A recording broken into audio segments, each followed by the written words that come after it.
Oh, hi there! It's me, Brian Altano, with my good friend Vince Ingenito, and today we're playing ReCore. Yeah, with a capital C. With a capital C in the middle Super important. and a capital R at the beginning. Don't miss that. ReCore is out now.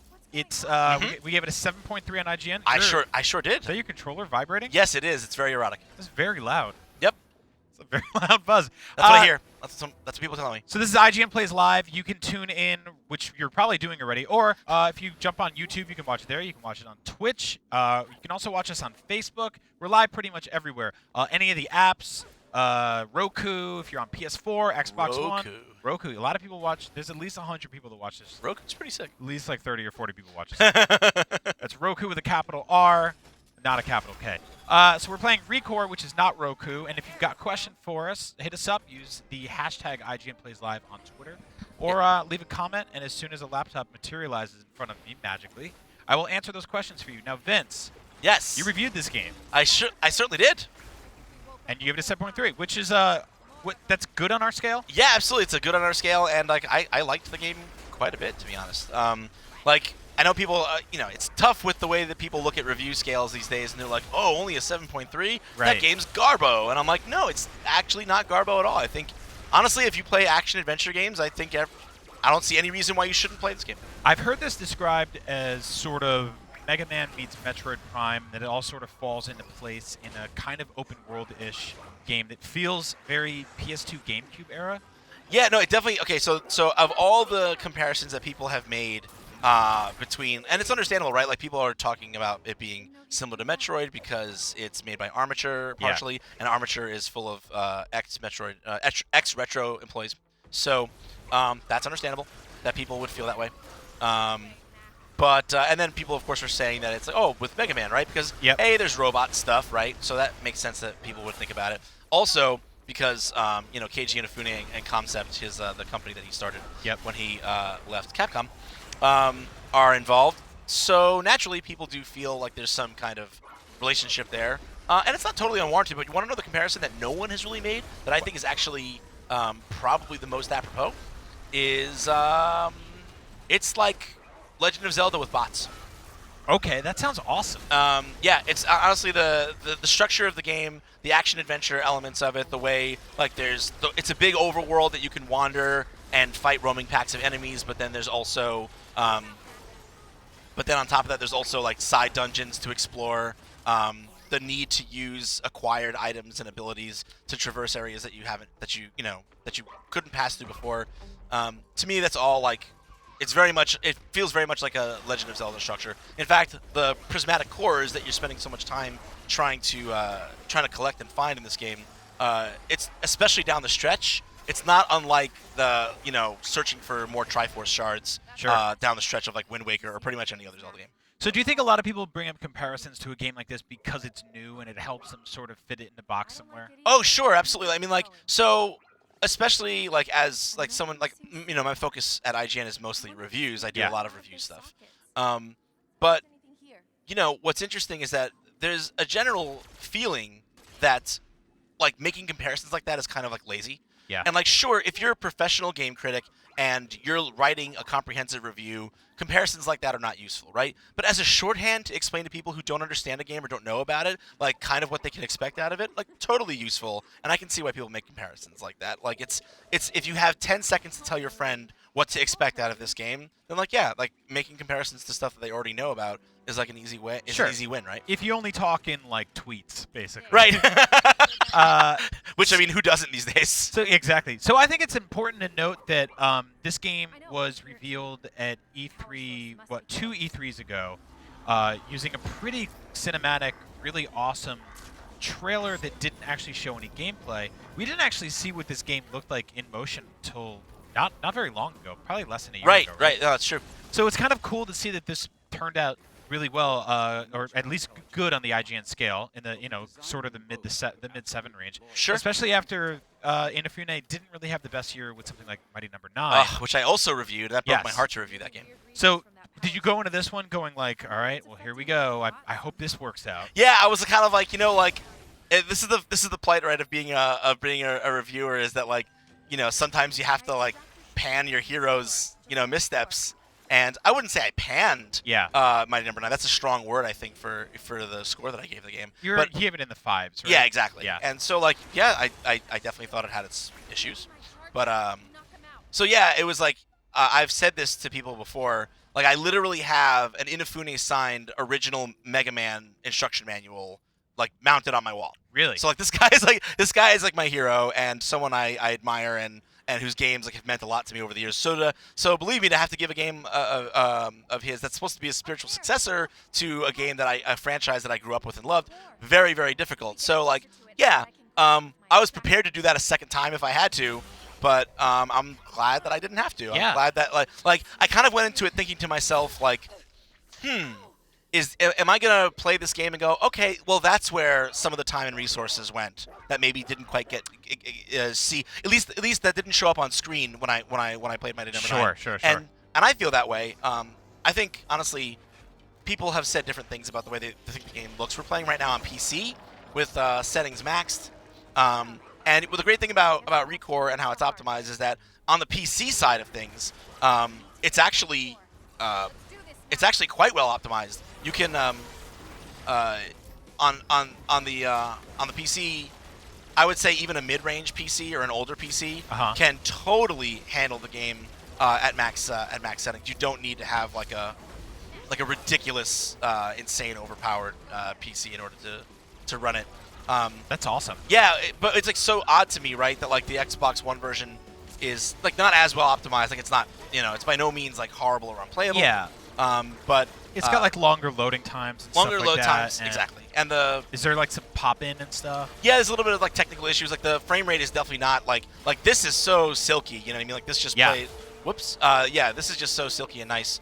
But yeah, unfortunately the Xbox version is not as which seems odd because like the Xbox One is a fully capable system. It's incredibly powerful. It totally is. Yeah, it totally is. So like that's something that I've kind of been lamenting a little bit in the modern era is that like we have consoles that honestly they're totally capable. I don't know why some ports just don't work out. Like, and this is one of those ones where I'm like, I think the game is totally fine looking on a technical level, but it's by no means like boundary pushing. Like, you can't tell me this looks better than Uncharted.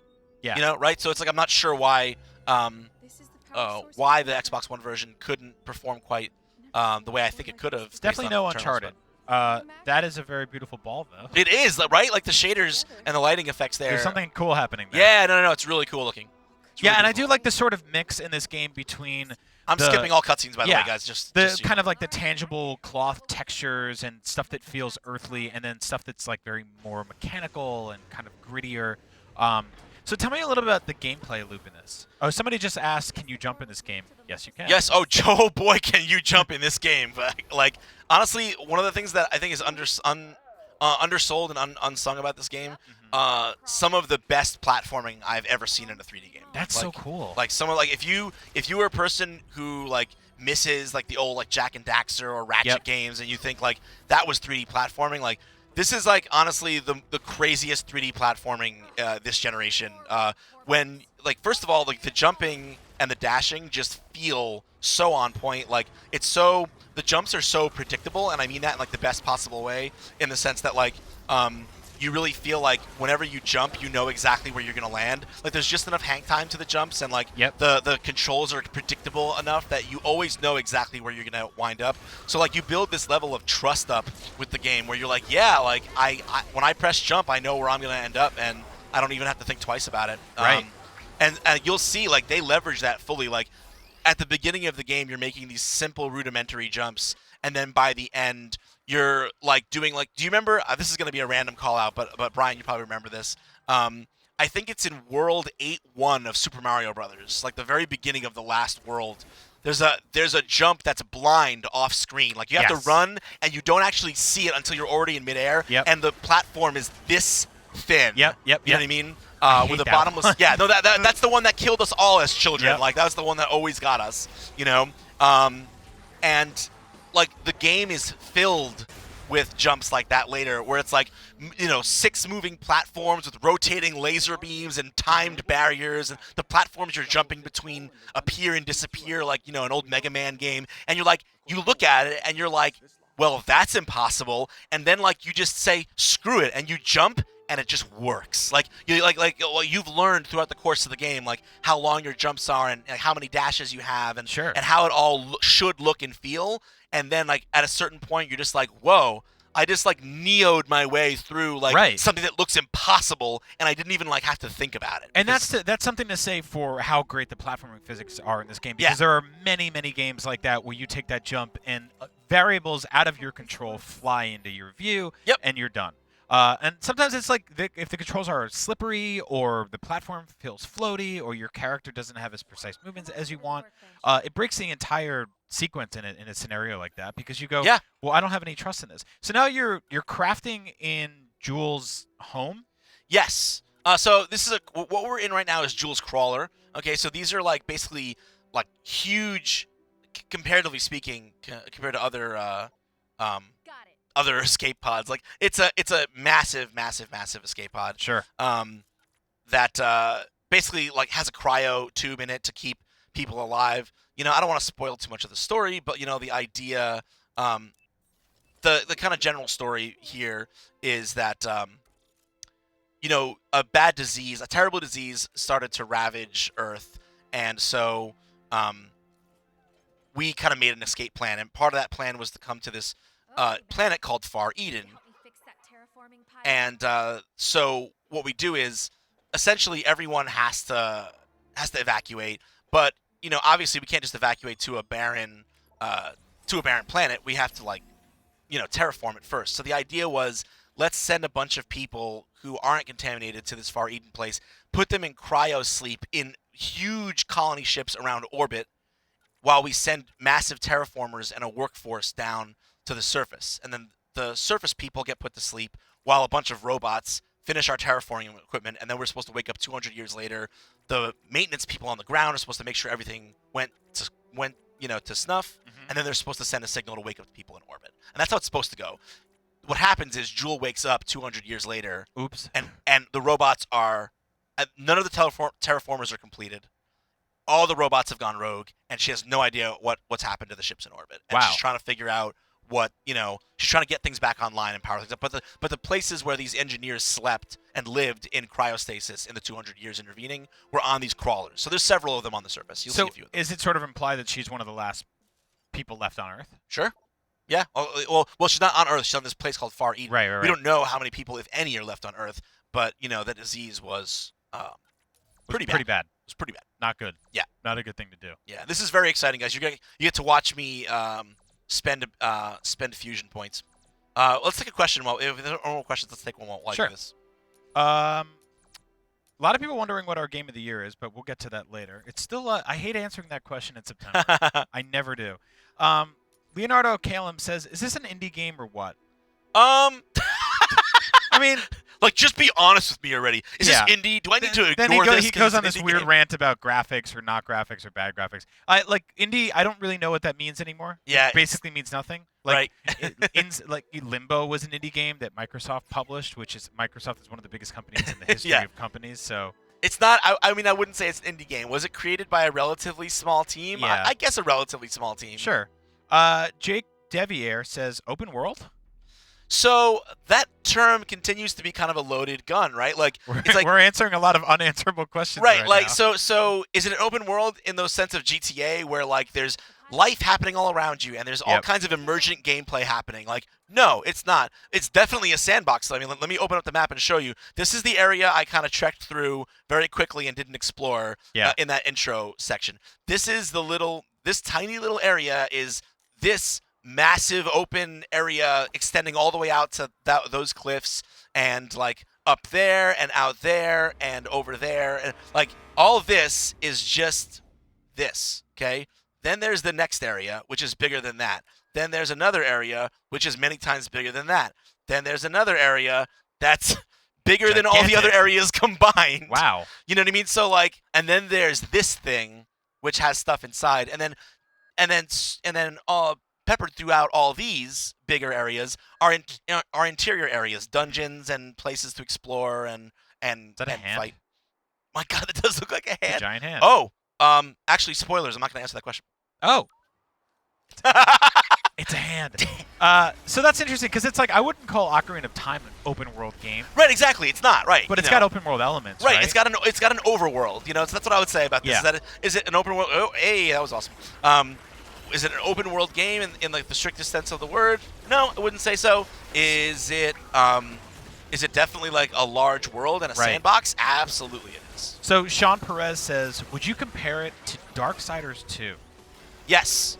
Another Zelda-like. Yeah, exactly. I know. I if I wasn't gonna say Zelda, I would say.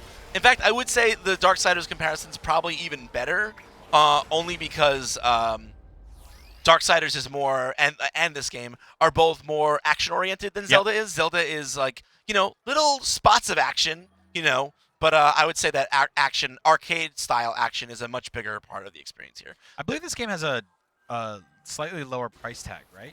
Yeah, it's 40. Okay, so that's a lot lower. Yeah. Someone's asking, is this game worth buying? That's William Weller. I mean, depends on what you want. I mean, like personally, if you like action adventure games, like for instance, like Darksiders and you whatnot, miss them, because they're yeah. few and far between these days, like this. Exactly, and if you want some like super rad platforming and super rad robot fighting, then like absolutely, like I can't possibly recommend the game, more. It's just, it's funny. Like I sound like I think this is like such an incredible game, and like, I do insofar as the fact that like I'm having a lot of fun playing it, and I'm still gonna play it at home for fun. Yeah. Now that I'm done doing it for work, but like, yeah, then why'd you give it a 7.3? Well, because it has flaws, and my job is to delineate the difference between what do I personally just enjoy, and do I enjoy it with caveats, or at the end of the day, as a consumer or as a game player, like all I care about is am I having fun, right? But as a critic, it's it's my job to make sure that whatever I give it reflects the overall quality level, not just the parts that I feel like I need to mention or the parts that personally impact my experience. Like the things that this game does wrong, like yeah, sure, like the pacing, especially down the stretch, becomes like kind of a drag, and the fact that the world is kind of designed in this weird way where I have to backtrack an odd amount, especially down like the later parts of the game. Like yeah, that's like inconvenient and kind of a bummer, but like I don't know, like does it stop me from having a blast going around the desert and destroying robot aliens with my robot friends? Like, no, it doesn't stop me from enjoying that at all. John Page says, it seems like you use the hookshot grapple thing to steal cores a lot. Any elements of the game that get repetitive with time? So, like, here's the thing. Like, that's actually a much more interesting mechanic than it looks like. So you don't have to do that, right? Like that's an optional thing. There's a couple of choices that go into that. So robots in this game, both my own bots and the bots that you fight, they have these cores, these spherical cores. Well, not all of them do. Like these guys, these are called core bites. These little dudes. Yep. And then core bots are the bigger bots that have cores inside them.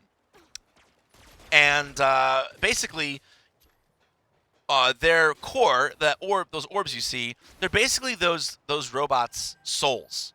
They will give them their attributes and make them what they are. Wow, look at these weird robo-wolves. I Yeah. like these guys. Because it looks a lot like the sort of the bat tank or like winch pulling stuff in Uncharted 4. Oh, yeah, I can see that. Yeah, this is tough because I'm trying to like these wolves can be very aggressive, and so trying to keep them from rushing you down while you're doing your thing is like you can dodge their charges, but like it's sometimes better to interrupt them with a charge shot like this.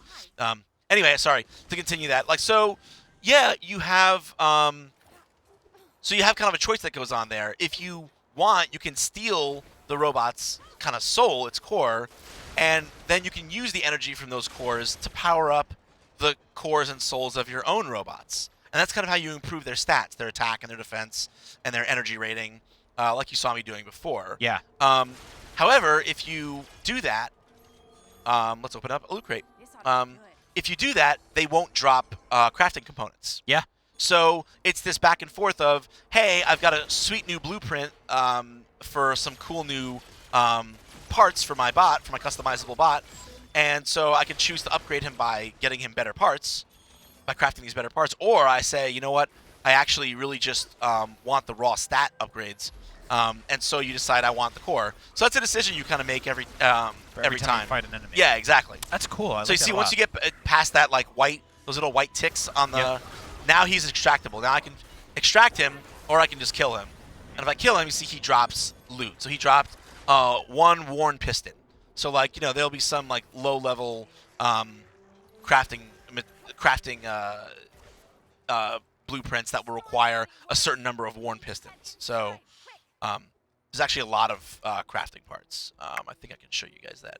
Colin Durstein says, I'm absolutely sold on this game. I've been starved for a focused action game with platforming elements. The Devil May Cry reboot on 360 was one of my favorite titles last generation. Oh, yeah, it was great. Yeah, I'm totally with you, man. I think we don't get enough games like this anymore, and I don't know if that's because, I mean, we kind of saw the not really the death, but the hibernation of the 3D platformer for a very long time. And I think the 3D open world-ish action-adventure game is something that slowed down a lot, too. There's a few here and there, but the fact that you can count them on one hand per year is kind of bums me out. So I'm really happy to see something like this, like, kind of back alive again. Yeah, no, it's great. Like, this is a genre that's, like, often been forgotten. And this is, like, in terms of the core pillars, like, the platforming, the combat, the exploration, and is it an interesting world to explore? I think that it has all those things. Cool. I do wish that it didn't have the performance issues that it has on console, and I just wish that there's like a bunch of little things, design choices and structural things that just make it a little bit of there's a lot of padding and a lot of unnecessary backtracking and a lot of moments where I just felt like the game isn't respecting my time as a player. And those are really the main flaws that it has. Yeah, that's actually one of my. It's become a growing pet peeve of mine with games in general, where I would rather play something that's like 10 or 12 hours that doesn't have a ton of backtracking in it, than something that's 15 and does. Yeah. And backtracking's not necessarily bad. Every Metroid game has backtracking. Oh, sure. Look at this little guy. Yeah, Violet's awesome. She's hilarious. Very cool. Let's see. We've got Joe Delb says on Twitch, is there melee combat or do enemies get tougher? It seems like you never get hit. I think Vince is just really damn good at this game. I also have I've been playing this game. I've been mainlining this game since like Friday late afternoon when we got the game. So it's like also like I'm still playing the game now. Like I'm doing, I'm looking to collect, more and more cores to do some of the side missions that aren't. So like there's side missions that like these cores become like the way the game determines like what activities in the world you can do. And so like there are some side quests that actually require like almost double the number of cores that the last main mission in the game requires you to have to access them. So like, there's... Oh, he was just not quite underneath the threshold. Whoa, one line of snap. There you go. Yeah, so it's like there's still tons of cores for you to find down the stretch in the game, but it's like I kind of feel like the game would have been better served if like they have this big open world, like this big overworld, and like a lot of it is just like for you to wander and hopefully run into things to do to get cores. And like the wandering is kind of nice because like it's a beautiful, desolate, barren, alien-looking place that I think is interesting. But I also think that oh, sorry, person was asking. I got a little sidetracked here. Sorry. They're asking why like I never get hit and things get more challenging. Yep. In short, I've been playing this game a lot, and I'm currently going through areas with much tougher, much more aggressive, nastier enemies. So this is kind of like going back to the very beginning of the game. It's just kind of a cakewalk. There is no direct melee combat. Like I don't have any melee attacks as Jewel, but like some of the bots that you get can have special attacks that are melee based. Like one of the bots you'll get, the ape. The robot gorilla bot, his attacks are primarily melee. Right. The dog attacks primarily through melee, though you can get special attacks for the dog that are ranged. So it's mostly ranged combat. You're not usually the one getting in super close, but believe me, you will get hit, and you will see me get hit because as you go through the game, like some of the special attacks and like just mixtures of enemies they throw at you, where you have to dodge 3 things at once, get pretty hairy.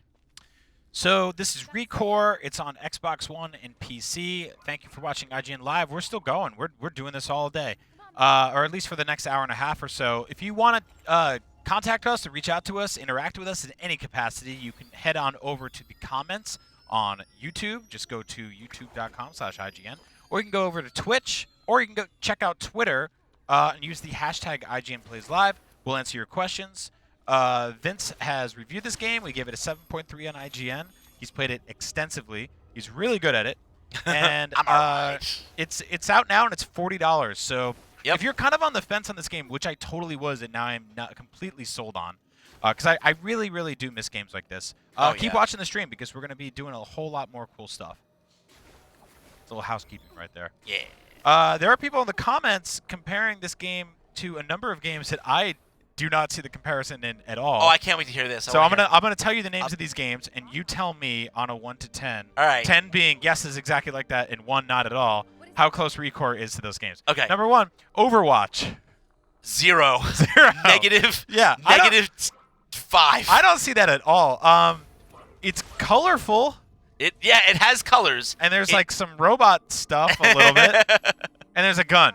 Okay, I'll give them this. I'll give it a 1. I'll give it a 1 because I could see how Jewel might be an Overwatch character. Oh no, I see what they're saying. You know, it's not like the game, but what do you call it? The Mac, his robot head, looks a little bit like Bastion's head. Okay, I can see that. All right, number 2, Borderlands. Numbers fly 5. out when you shoot people. Yeah, there's a large open world. There's loot boxes. There's loot boxes. It's kind of stylized. Okay. There's definitely like an industrial like bent to the art style. It does feel a little bit like there's some industrial style art inspiration there. So yeah, I'll give it like a 5. Yeah, it's not cell shaded per se, but it does have bright colors. It's sure. It's got some sort of flat-ish textures that make like these characters kind of look Wind Waker-y or Twilight Princess-y a little bit. Sure. All right, number 3, Tomb Raider. On a 1 to 10, how much is this game like Tomb Raider? A 3. A 3? Yeah. Yeah. Well, everyone, those are 3 games that are either nothing like or very little like ReCore. If you have any more game suggestions, we'll be happy to compare them. I think some people are comparing it to Ratchet & Clank. Kid Zarathustra says Ratchet & Clank is comparable to this price and genre-wise. I would say Ratchet & Clank and maybe even a little bit of Jak and Daxter are both probably better comparisons than all those other previously mentioned games. I just have to unlock that core socket. They're definitely in that tradition. This pressure plate must be linked. So yeah, so I have this pressure plate here. This is kind of you'll see this you'll see this expanded in like a much larger way at other points in the game. But basically, in order to activate this pressure plate, which I need to activate this socket, there are these missing power nodes, and these power nodes are actually adorable little bots of their own. They're little propeller-headed dudes like this guy. They're so cute. Who really? This looks like a gritty reboot of something you might see in Mega Man. Yeah. Oh, totally. Absolutely. I wonder why that is. So there's one, and so now the idea is I'm going to explore this environment looking for. I need 1, 2, 3, 4, 5 more of these. So now it's just kind of like I'm going to go around this room, seeing if I can find where these other 5 little buddies are chilling. Joe Delb says, IGN, do you command the bots at all, or do they mostly just run around doing what they want? So you do you give a couple of key commands with the bots. They do mostly attack on their own, and their behavior is dictated largely by the kind of robot frame you have them in, but also by their core to a certain degree. Oh, whoa. See, I got hit, and I got hit again. Yeah, that flame attack is rough because you, when you get hit with that flame attack, it staggers you, and then you're on fire.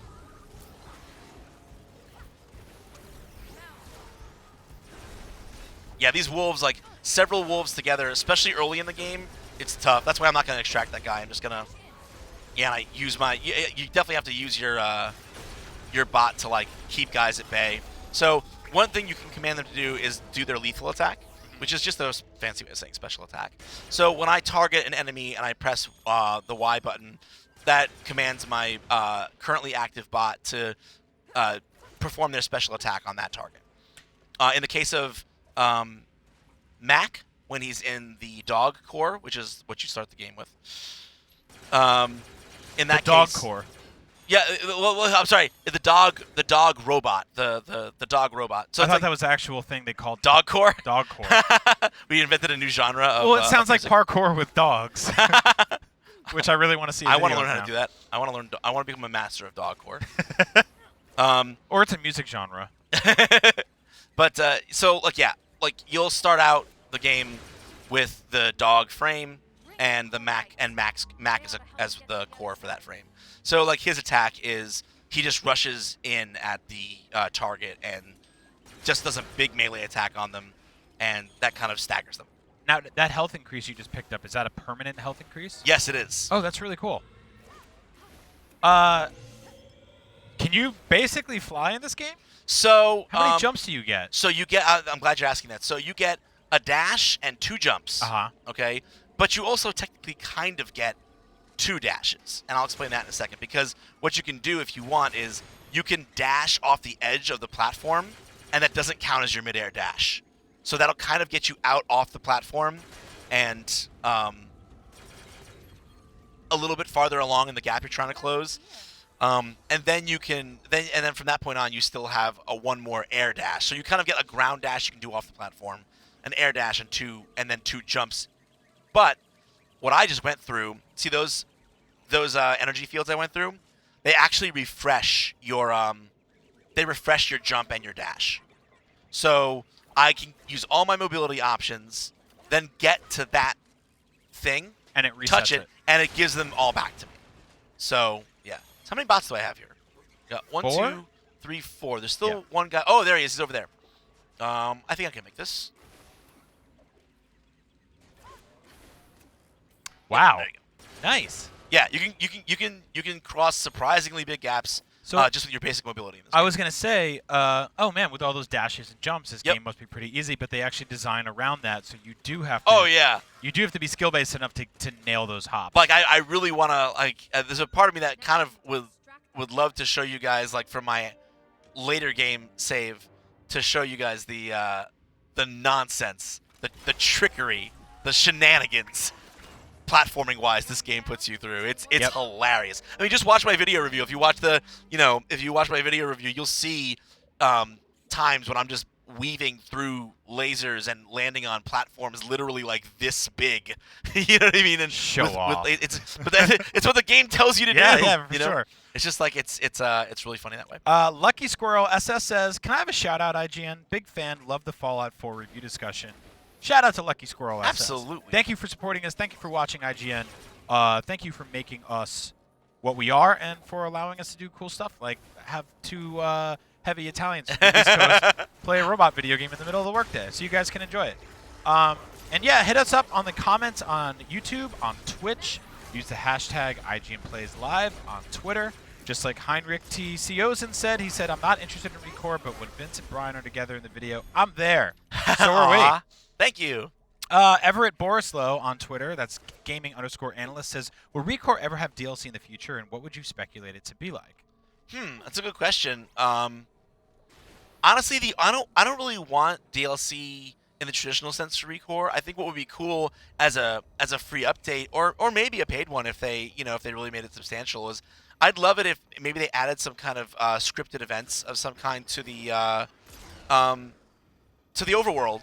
You know, like it would be pretty cool if because as it is, like there are no real events happening in the overworld. I can run into enemy like a cool mini boss can pop out of the sand, and suddenly I'm fighting a cool mini boss for a prismatic core, and like you find like and discover like neat structures and side dungeons and stuff while you're exploring. So that's all cool. But like I would love it if like there were almost like Destiny style, like the game's not an MMO, but like those like Destiny style public events where you're just walking around and then suddenly like a huge like assault ship like warps in comes in from warp and starts like dropping like dudes on your head and like it's this big epic fight all of a sudden.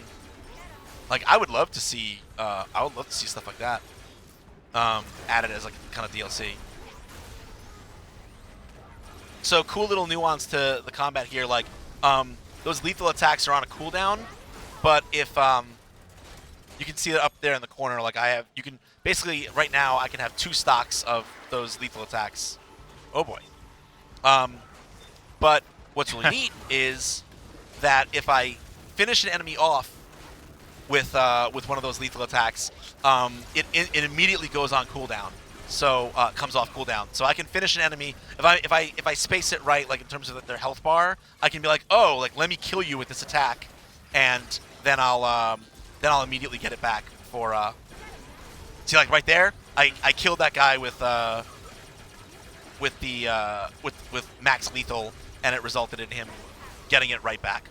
Also, your weapons are leveling up on the fly as you're going. It's really cool to watch. There's a whole once an actual battle starts going down, like the screen kind of goes crazy, and I really appreciate that. Oh yeah, there's a lot going on, and like it's funny because like I was just talking through all that, so it's kind of like whatever NBD, but like you know.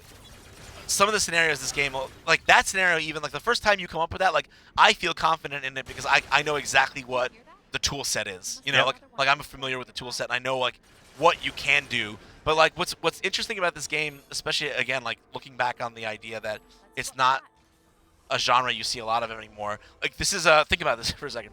This is a third-person shooter. I don't know what that is. Is Skype on in the background here? Please. I hope that just goes away.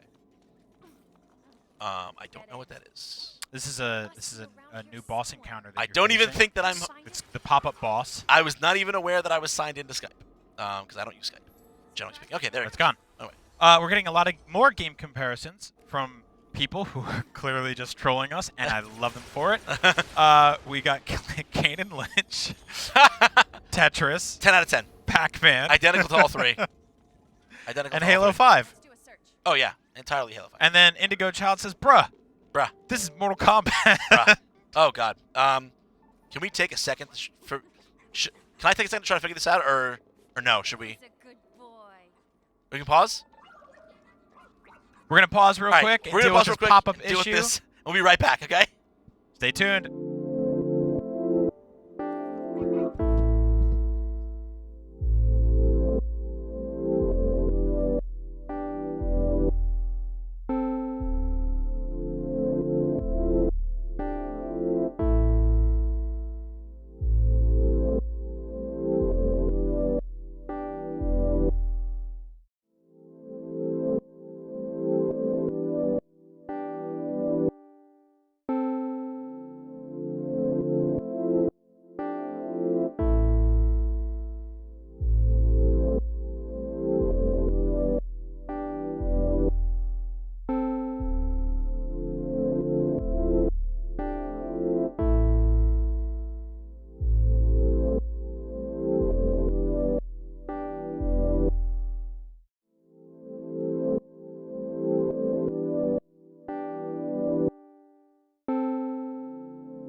And we are back. Thank you for putting up with our little technical hookups there. I'm Brian Altano. This is Vincent Janito. Sup? We are playing ReCore. Did you just say technical hookups? Yeah, Sup? that's when Hey, baby. when mistakes make babies. You can watch this stream right here on IGN, or you can check it out on YouTube or Twitch, or you can use the hashtag IGN Plays Live on Twitter. You won't be able to watch it there, but you can interact with us there. Just one of the many ways you can ask us questions. Lots of them coming in, lots of comparisons about this game. We give this game a 7.3. It feels. Let's see. What's a good? Give me like a one-sentence description of ReCore, if you can. ReCore is like. Damn it. One sentence? That's hard. ReCore is a robotic post-apocalyptic action platforming game with open world elements. It's like that only got part of it. It's like Zelda, Mega Man, and Metroid. Don't say had a baby. I hate when that happens. You can't have those three things. You can't have three things have a baby. Stop being so judgmental. How come three things can't have a baby? That's messed up, dude. It's not cool. That's not how we roll in the 21st century, baby. Mike Alausen says it's a third-person shooter in which the camera is actually placed behind the player character again, as opposed to one of the shoulders. Yes. I don't know if that answers the question entirely. Oh, this is what I was getting at before the technical issue is that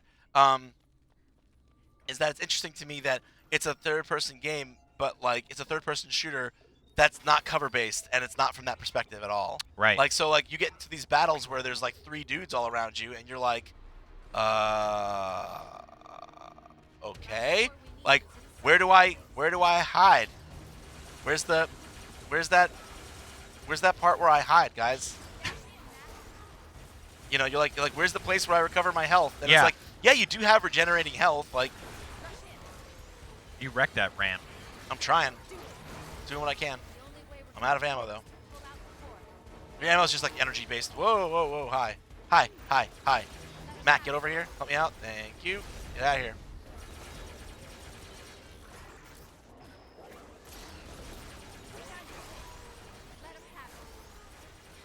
Yeah, that's mine. Give me your soul. I want your soul. I want your robo-soul. Yeah. Big Buckeye Boy says, what the ReCore is going on here? We are stealing a soul from a robotic ram. I don't know how you didn't figure that out. That was pretty easy to understand. Oh, see, this is something I'm remembering. I have to come back here in my own game. I forgot. See, this is one of those typical Metroid things where it's like, oh, I don't have a thing for that yet. I wonder if there's something to that. And then you come back later and there is. Like, yeah, once I got the Spiderbot, I got to come back to this first because the Spiderbot can climb that? Can climb that and bring you up there. Yeah. So it's kind of interesting because it's like, it's Mega Man-ish in that you do get stuff from enemies. Right. That you can use later on. Sure. But Mega Man, I guess in the classic Mega Man sense, didn't really have a ton of stuff that was based on traversal. I guess just like some power-ups and one-ups here. Yeah, I mean, like, you know, Rush was like kind of like the traversal puzzle-solving, you know, type character. And, you know, you've got, you know, I like to think of Mac as Rush's, you know, spiritual successor. I like that. I think more games should. I like the little tail that he has too. I think more games should have a robot dog. I wish you could actually trick him out and make him more red and white. Oh, you can. Really? Yeah, you know, you can change his color, the style of his face and his arms and stuff. Like you make him look more like a wolf dog or you know, like a bulldog. Or, can you make him look like Rush? Honestly, the wolf. If you got like a red, if you went with an all red or like a red and yeah, I'd say if you did like a red, there is a red style like wolf looking. More wolf-looking set of armor you can get for him that definitely makes him look kind of like Rush. Sweet. So what's next now? How do you know really like where you want to get to the exit the control center and return to the surface? But can you basically just bust a left and start doing some other weird stuff? Oh yeah, absolutely. I mean, like, the reason I'm charging through kind of like on the path of like what we're supposed to do is because like. I want to get as far as I can to get as many, like, bots and new abilities as I can. Because, like, right now at the start of the game, it's like I have access to one ammo type and one bot. And, like, I'm trying to get to, like, I'm trying to speed my way to at least places where I have more of the different mechanics unlocked so I can show people more about what the game is about. But we can totally just wander around if that's what people would rather see. Cool. We are playing on PC. We're getting a lot of questions about that. The PC version seems to run better than the Xbox One version. Yeah. Both in frame rate, loading times, just general optimization. Yep. I think there's less like sort of like pop-in screen tearing type stuff. Yep. Ruler of the X says, this game is just like tic-tac-toe. I nailed it. This is a great running joke. I love it's not. It's like none of those games. It's kind of like Go and chess had a baby. Had a like what? You just put both those board games in the same box and then they hook Because up? games are all anthropomorphic, and they can just have Yep. babies like that. That's how it works. That's how video games work, guys. I think that's how they work. There's no way for us to know, really. It's all mystery. It's all magic. It is all magic. This Video is games are magic. Okay, so yeah, the world of Far Eden. Explore, do stuff, have fun. All right. I like how they gave you like a little travel brochure right there. Yeah, Much further, we should head back to our crawler so I can craft you some better parts. that is true. Although I'm not gonna have many parts for crafting. So how's Jules as like a protagonist? Kinda. I mean, she's fine. She's spunky and she's got spirit and she's fearless and I don't know. Like none of the characters are like super interesting to me in this game. Like it's not really what I get out of what I get out of playing it. So just there's not a ton of depth to the characters, but they're likable enough. They're likable Disney-ish characters that with can-do attitudes and So she's totally inoffensive, fine. Like she doesn't. Like I'll be very happy to say that if like you're looking to play like a super endearing story or that that's super substantial, like that's not really you're not necessarily really gonna get that out of yeah, if you're looking for a out of this game. deep story-based game here, that's probably not what's gonna happen. Yeah, whenever I fast travel back to my crawler, it does that weird blinky thing for a minute. You think that's normal? Seems totally. I mean, I don't know if it's as intended, but it's, But you're used to I'm it used now. to it. Yeah, it just always happens. Yeah. Jack952 says this is more like Crash Bandicoot. Nope. It's more like Crash Team Racing. Yeah, it is. Yeah. It's a lot like that. It's practically the same game. I think this game is I would say the perfect marriage between Bejeweled and checking your email. It's not true. The most widely played game That's of the not true. 21st century. Don't put that on the back of the box anywhere. We don't need that happening.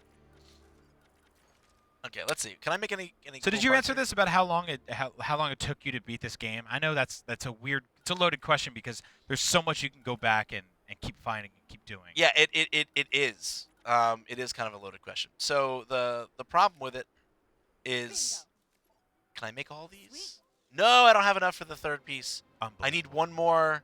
I need one more worn canine valve. Okay, so we're gonna track this. In the meantime, I can throw a few of these new parts on him so that he doesn't look all color mismatched. Yeah, so we got a little stat upgrade. So what's that that thing on his back that you? That's the augment slot. That's like it's just a fourth. It's just a fourth equip slot. They're really like the slots don't necessarily have anything bespoke about them. They're just like another. They're another area that you can improve their stats on. Yep. It's not really. So the last remaining slot for him is the hind legs. I haven't gotten, and there's set bonuses like. Does this particular set have a bonus? Let me see. Trey Solo says there are fast travel points, but no vehicles. Is that true? No vehicles? Yeah, in no this game? vehicles. Yeah, no vehicles. Interesting. You would think in a game where you kind of build and create and collect robots that you'd be able to get like a, I don't know, little helicopter boy or like A what? a helicopter boy Well, they're or like kind of a boat girl. like a boat girl. There's no boat girls, but there is kind of a helicopter-ish. There's a flying bot that allows you to Interesting. kind of fly / hang glide Yeah. pretty long distances. Ghost Girl 248 says, I hope we can do this in Horizon Zero Dawn. I think she means like sort of crafting your robot friend stuff. Yeah, I hope so too. Although it seems like most of the robots in that game are out to kill you. Yeah, I mean, like it's interesting, like how we've got this on the brain, right? We've got like, we've got like badass chick in a in robot world. Yep. Like on the brain because of Horizon. I wouldn't say this game is like Horizon, from the little bit of Horizon that I've played, but yeah, I can definitely see how this is like, it's that aesthetic, right? It's that mindset. It's really cool to see where all of the sort of ex-Metroid Prime devs have kind of scattered all over the place. We've Oh, saw yeah. some of their influence in Halo 4. Yeah. There's ReCore. It's sort of watching them pop up. The Metroid Prime games are at least 1 and 3 specifically are like 2 of my favorite games of all time. Not a fan of that I think 2 is fine. It's just like Echoes, right? Echoes, yeah. Yeah. 2 is fine. I think it just fell into that sort of trap of like Nintendo for a while had that sort of like, here's our hero, here's our dark version of our hero. Yeah, You know, yeah, like yeah, there's yeah. Shadow Link and Shadow Mario and Shadow Samus, or Right. Dark Samus, Phazon Samus, whatever it is. Naga Samus. Yeah, you get a lot of that kind of stuff. But it's not a bad game by any means. It's just, you know, if I had to pick one, I'd pick 1 and 3. Right. If you had to pick one. If I had to pick one, I'd pick 2 pick other the ones. 2 other other than ones 2. besides 2. All right. So, where I have to go is over that away. Where I'm gonna go right now is there's a little blip here. I'm tracking this blueprint to make this last piece of armor for that I'm working on for my dog. So I'm actually gonna head this way. Now, you can fast travel back to your home whenever you want, right? That's Yes. pretty cool. Yeah. Yeah, you can, and then from there you can, and from any fast travel point you can go to any other fast travel point, obviously. Yeah, Rotachi on Twitch was just asking, can you fast travel? Yes, you can, which is pretty cool because you can be kind of in a bind and then just get out of there. Oh yeah, actually, you know, I never really felt like I needed to use it for that, but like, yeah, you I guess you could theoretically use it as an escape tool. That's because you're great at video games. Vince. I'm fine. I'm not really that good, but I do what I can. Have you noticed that, like, in and this is kind of a tangent here, but in this day and age, it's almost impossible to be confident in anything without people calling you Oh cocky. yeah, no, absolutely. If Like, you're like, I'm good at that game, people are like, oh yeah, are you one of the best in the world? No, I'm good. Pretty good at it. I'm like, Is fine. Is that okay? Is that enough for you? Yeah, Do I have no. to be like top, presidential fitness top percentile? No, I don't. Right, think so. like, that's why, you know, that's why I never use the word, no matter what franchise it is, no matter what genre it is. Yep. I never say the word expert. Yeah. When people introduce me as an expert in something, like you know, I think the genre I'm probably most known for, that I have the most like raw knowledge of, differentiating knowledge in, would be fighting games. But like when people are like, yeah, you're the fighting game expert. Nope. Don't even want to hear it. Yeah, and I think it's like you can be an expert in a genre without being like top pro level player in each Right. game in that genre. Like that's a good important thing to differentiate, is that like you can be like, you know, like a history buff Sure, right, absolutely. where you like you have a breadth of knowledge about it, but it's not really something that you could start teaching a history class, or that you would be the person you get on TV to talk about history every single time, or Right. you know, like you can be an expert without being the best person in the world at something. And I think that's the thing that's very hard now, because gaming is like, it's so big and so expensive that there are pro level players now that are like, Sure. yeah, you're the top in the world, but you know, we're not going to call you that. And like, yeah, and the thing that's interesting about pro players, and I spent a good amount of time talking to you know, pro fighting game players, so I know a thing or two about them. And it's funny because like, there's this assumption, right, that if you're a pro player, you're an expert at the game. But again, it's about like, what does that word expert mean? Does it mean I know everything there is to know about it and I can talk about it and communicate it in an academic way? Yeah. Or is it that I can play the game well? Like, honestly, there's a difference between, there are players in the fighting game community that are great players, and then there are other people who are great players and also great ambassadors. Yeah. And also great teachers.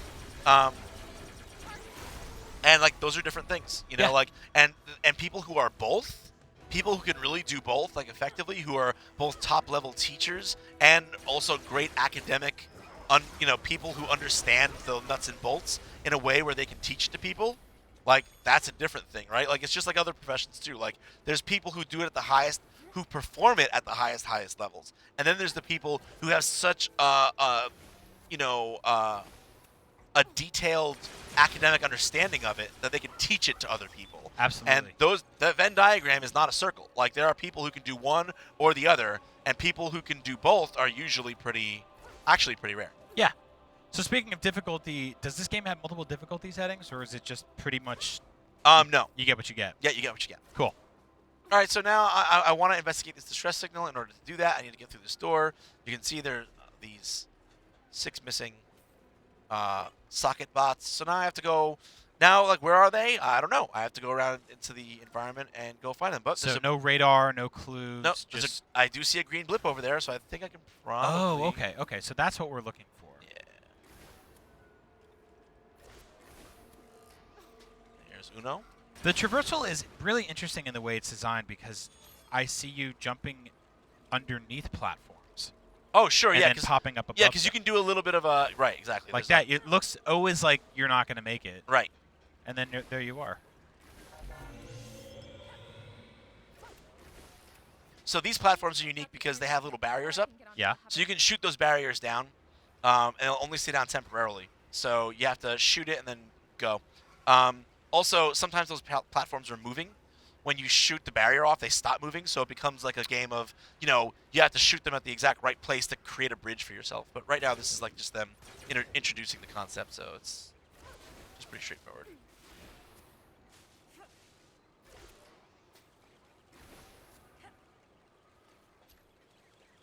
Is there one over there? There probably is one over there.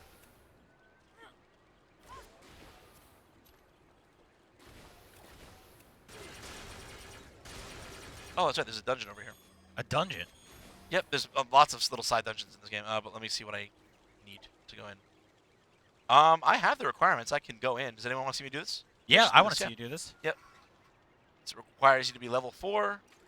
You can ignore the level requirements. There's just suggestions. Like, if you're just under-leveled for the area, you'll just die. It's just harder. It's just harder. Like enemies just hit you like a truck. And what happens if you die? Do you restart at the start of the dungeon? It's pretty generous. There's lots of checkpoints. Like the point of the dungeons, they're kind of like challenge maps. Mm-hmm. You know what I mean? Like, the point isn't, can you not die? It's like, can you get through while doing all these side objectives? You'll see. And the more side objectives you complete, the more loot you get at the end. So here we go into something of a little bit more interesting platforming challenges.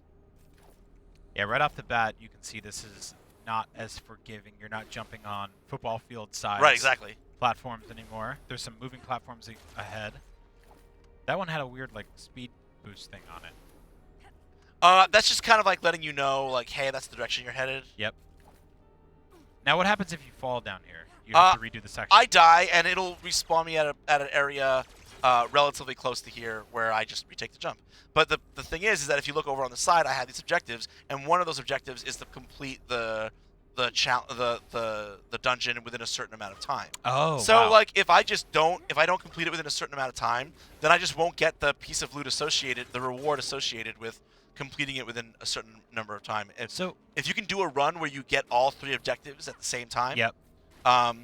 then you get like a 4th higher super reward. Oh, cool. So it actually sort of feels like the challenge dungeon stuff, or tombs in Tomb Raider. Yes. Which they're totally optional. Exactly. You can jump in, get some cool stuff if you can get through it. Although this one has that sort of added, almost like iOS game of you have 3-star type things that you need to get. In terms of speed and is it without getting hurt or anything like that? It's speed. This looks tough. Unlocking all the locks. Yeah. And finding the yellow key card, which is basically just a little thing, a little yellow orb that it's basically just a little yellow orb. Oh boy, I probably should have thought about that a little more. Nope. Shaolin Fantastic says, I can't buy because that awful double jump. What? The whole game is designed around that. I think the double jump's awesome. Oh, what? Because of the awful double jump? Yeah, otherwise this dungeon would be a quarter of the size. It would also be literally impossible. Oh, I thought there was a switch back here. Yeah, it There looked was like one. a good place to hide something. Yeah, I thought I remembered there being one. Oh, there's one. Okay. I'm not sure if I'm going to get all the switches, but we'll see. Yeah, timed barriers. Here we go. Dante Sanford says, Yo, IGN, thanks for letting me have the opportunity to see how awesome ReCore is. Yo, of course, man. Thanks for watching. IGN Plays Live is multiple times a week. What is it? Every Tuesday, Wednesday, and Friday? Did I get that right? We go all 5 days now. Oh, wow. So not only did I get that wrong, but the winner is you because you get to tune in every single day and watch us play different games right here on IGN Plays Live. which you get to do for the next hour because I'm actually disappearing to go do Podcast Oh, Beyond. you're out of here, right? That's right. I have to go do IGN's PlayStation podcast. That's Podcast Beyond. You can download it every Wednesday afternoon. We got a lot to talk about this week, none of which will be ReCore. I had to pop over to Xbox Town for a little while to see this game in action. Vince, thank you so much for having me. Oh, dude, it's been a pleasure. Thanks so much for being here, dude. To the audience on YouTube, Twitch, and Twitter, thanks for watching. You guys are great. And keep watching for another hour of ReCore with Vince. Yeah, woohoo! All right. Thanks, Brian. See ya. Oy, I was so close there, guys. I was trying to get the timed. I was trying to do everything for you guys, but I ended up getting nothing. I mean, I'll still get something every time you complete one of these dungeons. You get a prismatic core, which is down there at the bottom waiting for me. But like the reward structure here is like you get to the end and then you see like the reward behind this door is what you get. You see the hourglass. Like this is what you get if you complete the time side objective, and then this is what you get if you complete the yellow keycard objective, which in this case would be a second prismatic core, which would be great. And then this one is like this is what you get if you unlock all these switches. It looks like I missed the switch right at the beginning. It looks like I missed the first switch, but got all the rest of them. So interesting. If you can complete all 3 objectives on one run, then it unlocks this middle guy. And yeah, so this particular dungeon is a traversal dungeon. It's marked as such on the map. So you know when you get into one of these dungeons that you're going to be doing something that's focused on platforming. And then there are dungeons that are called arena dungeons. Those are, as you might imagine, they're focused on combat. So you're usually going from room to room, just clearing waves of enemies. They're very combat focused. And then there are other dungeons which are not as numerous, called adventure dungeons. And those are more like what you think of in terms of like the traditional like Legend of Zelda dungeon. Like that's, there's going to be puzzles and multiple rooms, and it's going to be a little bit more elaborately designed. The traversal dungeons and arena dungeons are more or less like Brian was saying. They're like challenge maps. They're a place where you go to test your skills to get some kind of reward. So I got another prismatic core. That's cool. I could redo this to try to get all the rewards, but I think I'm just gonna go. I can restart the dungeon if I want, or just go back out to the overworld. And I think I'm just gonna go back to the overworld.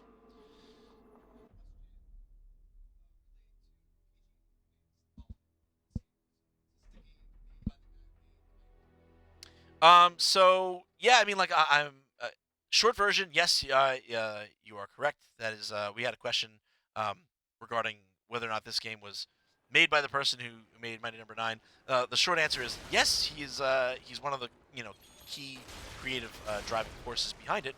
But we also learned to be cautious about. Oh my God, I'm so dumb. Sorry, I'll tell you why I'm so dumb in a second. No, we also learned to be cautious. Like, folks, like video games are made by like hundreds of people. I'm not sure if it's necessarily hundreds in the case of ReCore, but lots of people go into making games, and they're all important. Now I know that like Keiji Inafune obviously is really well known, and for good reason. He's done amazing things. But yes. So the short answer is Keiji Inafune was part of the development team. The company that he founded when he left. I'm just gonna go all the way back to the beginning of this whole platforming sequence. To have to get all these core bots all over again, because I had not the core bots, I had the little power bots. They were following me around, and then I decided I'm gonna go do a dungeon. And then of course those guys didn't wait for me outside. They're not like your dog. You can't like tie them up outside the store and then just be like, bye doggy, bye Fido. I'm gonna go shop at Target with Becky or whatever. Whatever people do. Yeah, you can't really do that with these bots. They will just kind of peace out. Dropping a lot of frames here. I'm not sure really what that's about. The computer we're playing on is the computer my work computer that I reviewed the game on. So I'm not sure. I definitely didn't have frame rate hitches like this when I played it, so I'm not sure what that's about. But no big deal. It's definitely not impacting the game for me. But yeah, so when Inafune-san left, when he left Capcom, famously, he went and started a company called Concept, and yes, that company is the company that made this game and Mighty Number 9.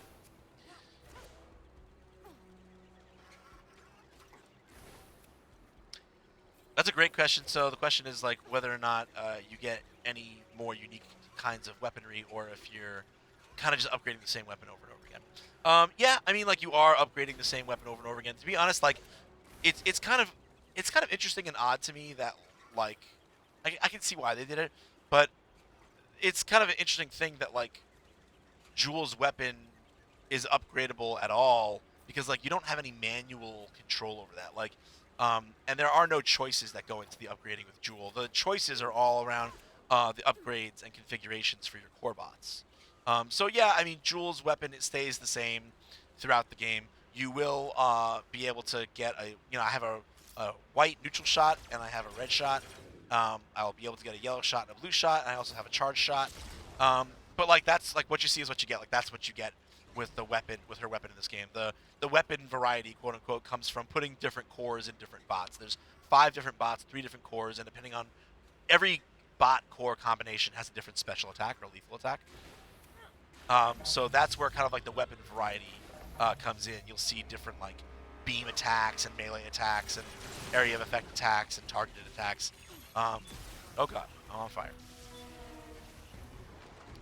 And that's really kind of where the weapon variety comes in, is through the bots.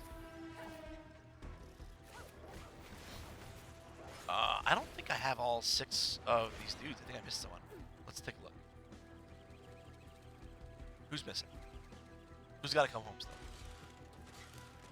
We got 1 dude missing. Where's he hiding? Where?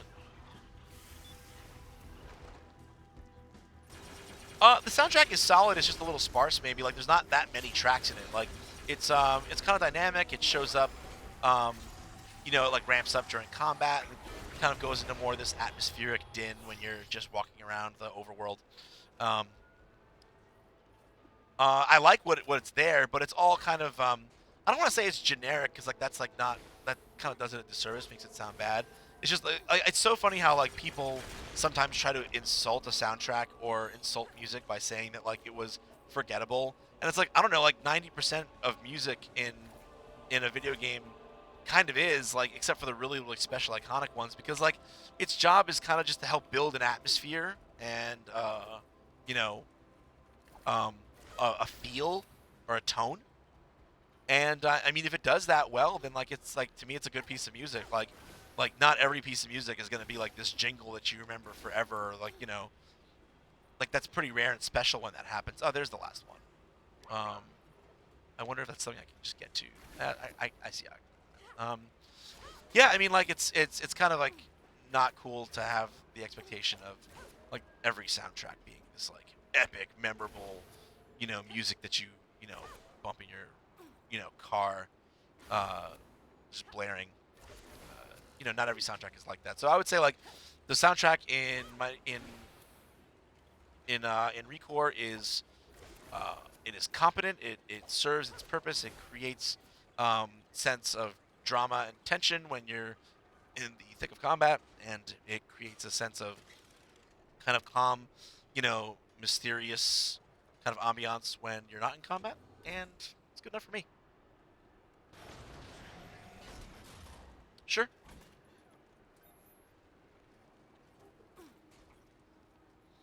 Yeah, I mean, so the PC version doesn't really have the technical issues that the Xbox One version does.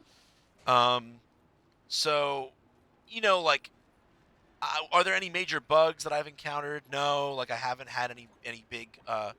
I've played on both the Xbox One and PC versions. Like, it's the first Windows 10 Play Anywhere title, so you can you can play it.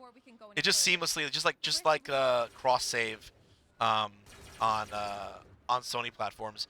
You can just kind of play it anywhere. So like, and it just seamlessly picks up. So I've been doing a little bit of both, but primarily on PC. And yeah, no, the technical issues that are on the Xbox One version, which by the way are not game breaking, don't like make the game unplayable or completely unenjoyable or anything. But no, they're not generally speaking. They don't generally speak crossover to the PC version. Although, like I said, throughout the stream, I have been seeing a strange number of frame drops that I definitely didn't experience when I was playing on this very same computer throughout the review process or at home. I'm being asked to move. This is gonna be one of those things where like the producer is like, yep, no, more to the left, more to the left, more to the left. Eventually, I'm just gonna be out the door. I'm like, yep, keep going, keep on going until you're at the end of the hall, Vince. Just gonna be sitting out in the cafeteria at IGN. Is here good, guys? Can everyone still hear me? It's kind of hard to play from out here. All right, so this is the first example of like what the game kind of does, and I've talked about it before, where it's like, you know, your progress is gated to a certain degree. So like to get through this door, which is my next objective, I need 6 prismatic cores. I have, well, they're not called prismatic cores yet because the game still hasn't revealed to you that they're called prismatic cores. But I have 5, so I need 1 more. So I gotta go and explore. Now I don't mind this. Like on the base level of I enjoy exploring the world, I enjoy all the platforming, and I enjoy going and fighting stuff. I don't mind that. Like that's fine to me. Um, what's rough is that as the game gets towards its end, where it's supposed to be kind of like where you feel like it should be building up that momentum of like, you know, reaching the end and kind of the story reaching its climax. Right at that moment, it's like, nope, play for a little bit and then stop. Go spend an hour finding more of these cores, and it's like this was kind of the wrong time to do that, guys. Like I kind of wanted to just play. All right, so I can look at the map and just see where there's good places to grab cores. Looks like there's a couple of cores back by my crawler. I don't think we can actually get any of these cores though, if I remember correctly where they are. Looks like there's a core listed over here. So yeah, we're just gonna run over in that general direction, kill stuff on the way.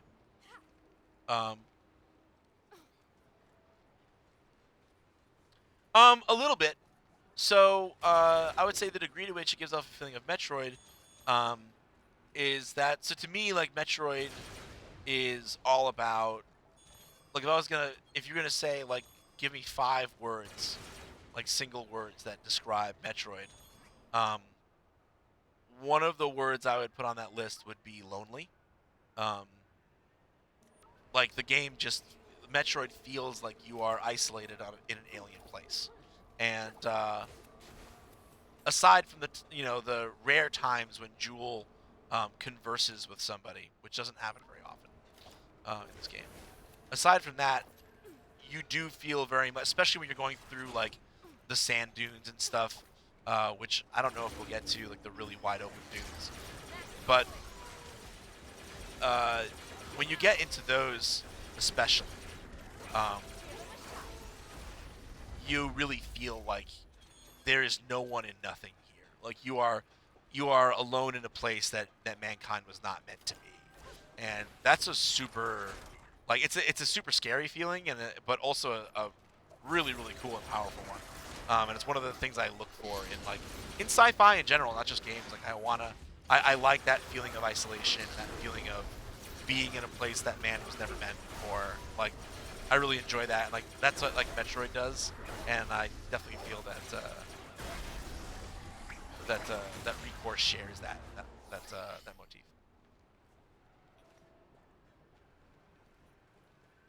If that answers your question, I hope it does. Where is this prismatic core? I think I actually know. I think there's a little mini boss down here. In this junction right here up here on the left. Oh no. I mean, he is there, but I need the robot. Oh, hey, I'm on fire. I'm on fire.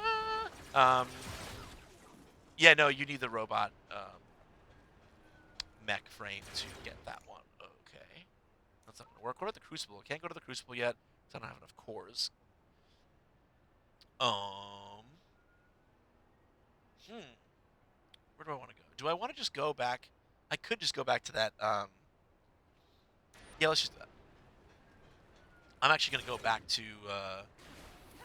this dungeon that we were in before, the Brood Hive, and I'm just gonna do make sure I do the objective that gets me the extra prismatic core out of that one. Which direction is that? Yeah, one little design thing that like drives me nuts in this game. You know, it doesn't drive me nuts. It's just it's one of those, like, again, one of those silly little things that the game misses on. It's like there's no mini map, which is just like, so I end up like just checking my, like I just end up stopping and checking, bringing up my full screen map and just taking a look at it. I'm like, silly. A silly little thing.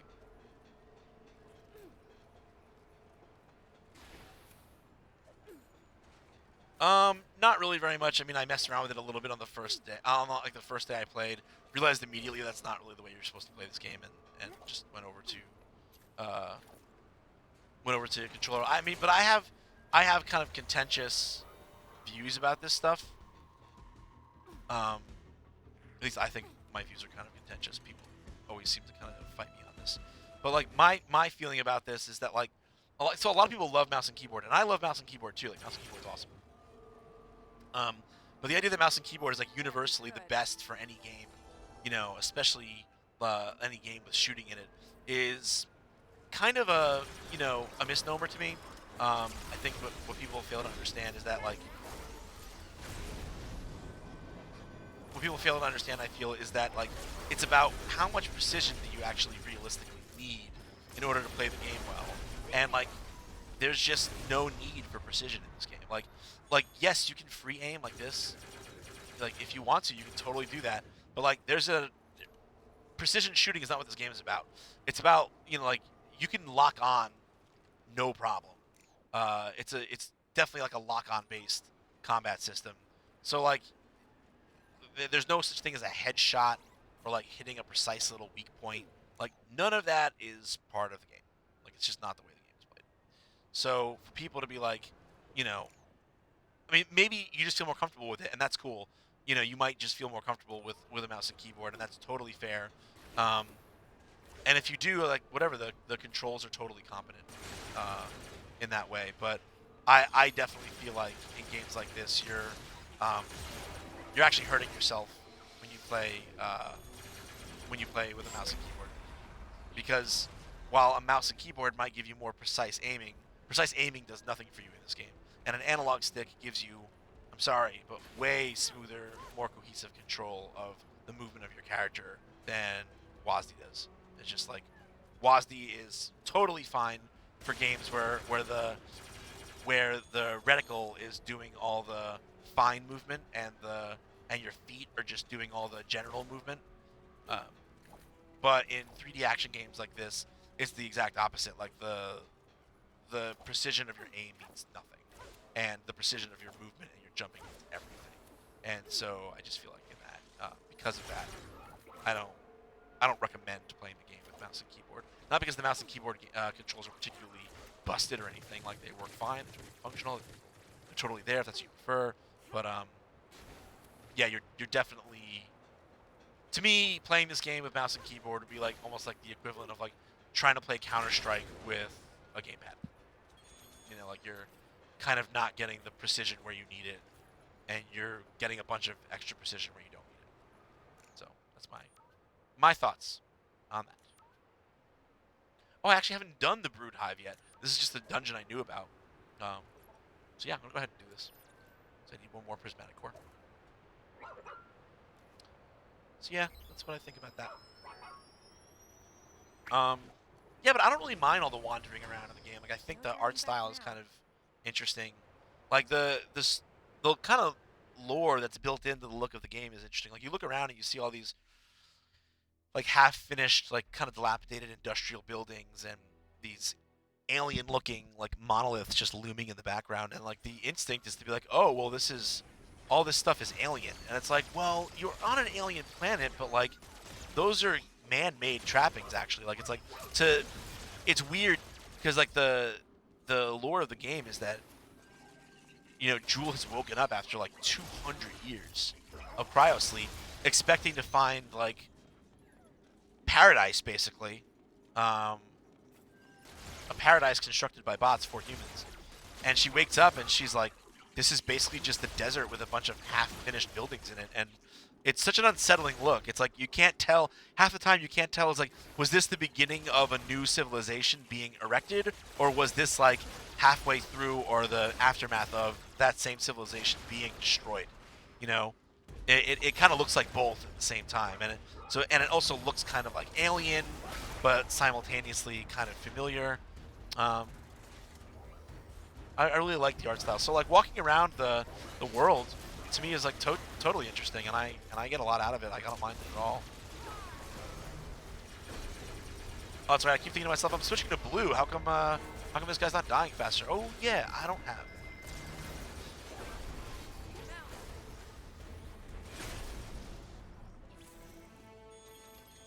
Sure, sure. So in reference to the color system with the enemies, so the color system is not really. So one thing you have to learn to get a grip of in this game is that like the colors you're seeing,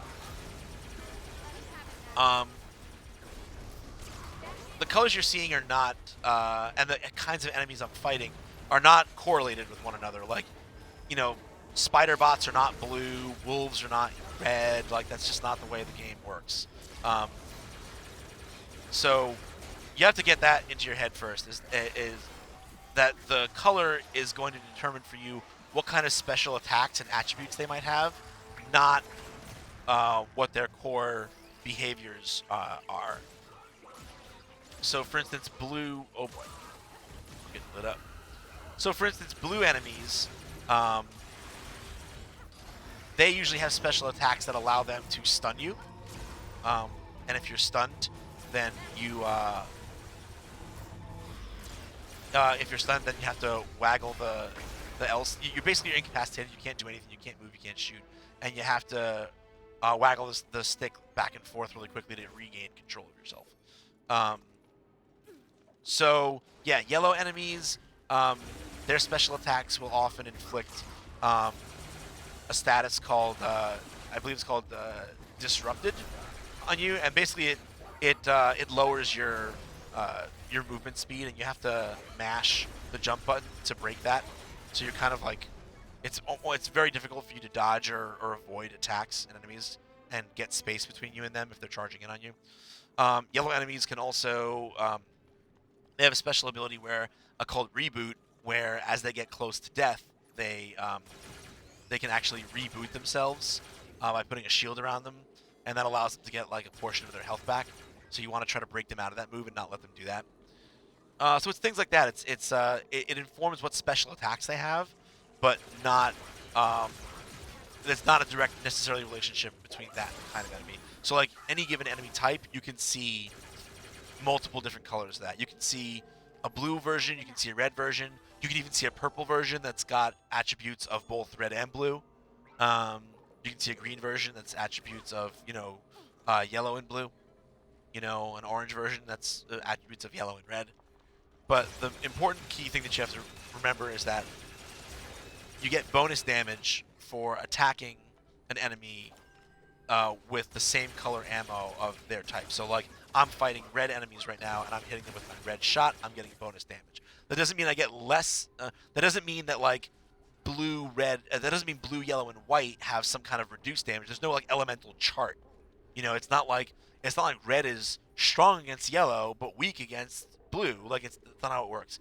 Blue is weak to blue and neutral to everything else, and red is weak to red but neutral to everything else, and so forth. I don't need to, but I'm gonna do this little traversal bit here because there's a thing at the top that I want. So yeah, that's how the color system works. And then, for instance, enemies that incorporate two colors, I have to work out the math on it, but I think what happens is you get more damage for attacking them with either of the colors that make up their core color, but you don't get as big of a bonus out of it as you would against the mono color enemy. So it means there's more colors you can hit them with in order to get the bonus, but not as big of a bonus. It's like there's a Spiderbot track right over there. I don't have the Spiderbot yet, so I can't go and get whatever cool extra goodies are over there. But that doesn't mean I can't complete the dungeon. So we got 3 minutes and 3.5 minutes left to complete this dungeon. We got three of the switches so far.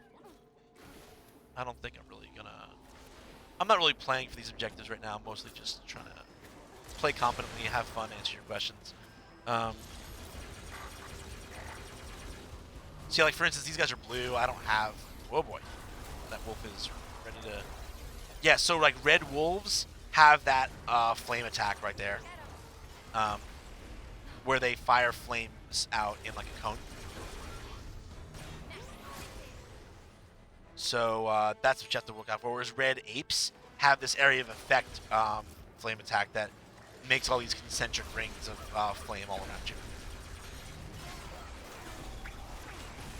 Give me that core.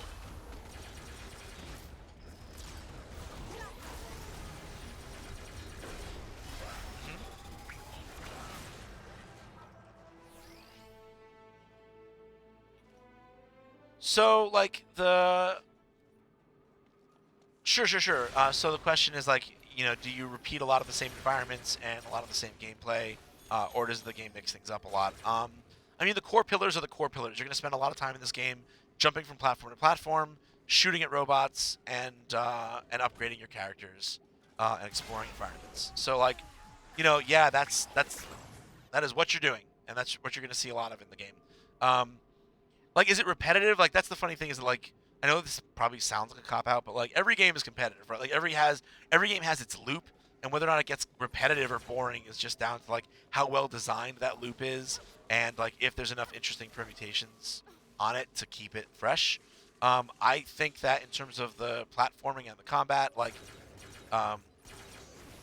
this game definitely kept things fresh for me. There's a really good enemy variety, and they ramp things up in a really. Oh, that's right. I had hit that switch first. Whoops.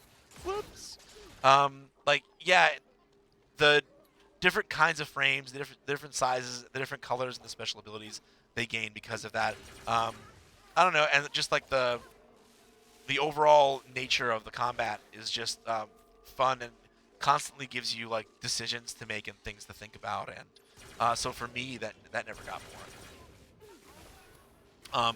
As far as like actual variety in terms of environments, like I will say this. Oh god. Okay, I thought the thing was gonna re-energize before I landed on it. Yeah, I'll say like I think that the environments could be more varied. Like it is a lot of, it's a whole lot of sand and a whole lot of desert. You have the interior environments though that break it up a little bit, and the place where kind of the latter third of like the late game happens, for the most part, has a very different visual style than the rest of the game. So like, I would say there's a little bit of variety. It's definitely not going to be like here's the ice level and here's the fire level, and then it doesn't have like this prismatic amount of different looks and tile sets that phrase even applies here really. But yeah, there was definitely enough variety to keep me interested. But that said, there is definitely like a unity of place here going on where, where you're exploring, a desert, and obviously like, sure, like some of it looks different than other parts, but for the most part, you sure are exploring a desert. So if like seeing new and different sights and environments is of high import to you, I would say like that's probably one element that you might find a little bit disappointing. But like again, it doesn't get boring. Like I think the minimalism of the world is actually really interesting and enjoyable. So, but that's just me. All right, so I did Garbaggio. These dungeons are hard to do really well in when you only have one ammunition type. Like when you start out the game and you only have red shot, because you start out the game with just your regular standard shot, and then you get the red shot relatively like shortly after that, and then they kind of just like little by little they build the tool set.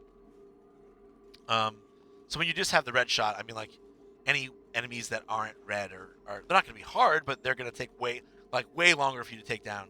So it looks like the yellow key card sub objective would have been the one to complete to get the bonus prismatic orb, but it doesn't matter. Like just for completing it, I get a prismatic orb. I just didn't get the bonus one. That's all right. I only needed one prismatic orb, so we're gonna grab that right meow.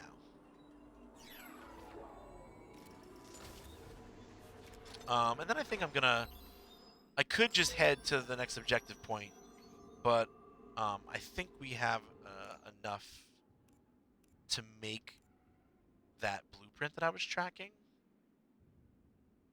Yeah, I've got it. So I want to complete that so I can get the set bonus for Mac. Because there's set bonuses on when you have like if all 4 of your slots are taken up by a matching set of armor, you get usually a stat bonus. So of some kind. So I want to finish this set for Mac. Spend some of this fusion energy that I'm sure I have, and then we'll go and we'll tackle the next objective. Thanks so much for watching, by the way, folks. I hope you're enjoying the stream, and I hope that I don't know. I hope if you had some doubts about ReCore and whether or not it would be worth your time, that hopefully some of those doubts are being, are being allayed, because I think it's a, I think it's a fun game. Again, like, don't look at my score and be deterred. Like, so people are like, oh, 7.3, he hated it. No, I liked the game a lot. I think it's a lot of fun. It has some flaws, but none of those flaws kept me from having fun with it. It's not a masterpiece. It's not, what I would call great. It's not one of the most impeccably crafted games I've seen in recent memory or anything. But it does what it does well. Bam. All right, now we got the set.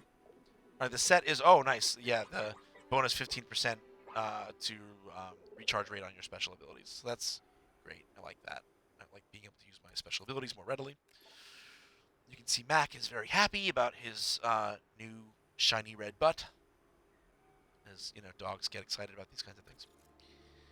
And let's do some core fusion. So, like, the way core fusion works is that,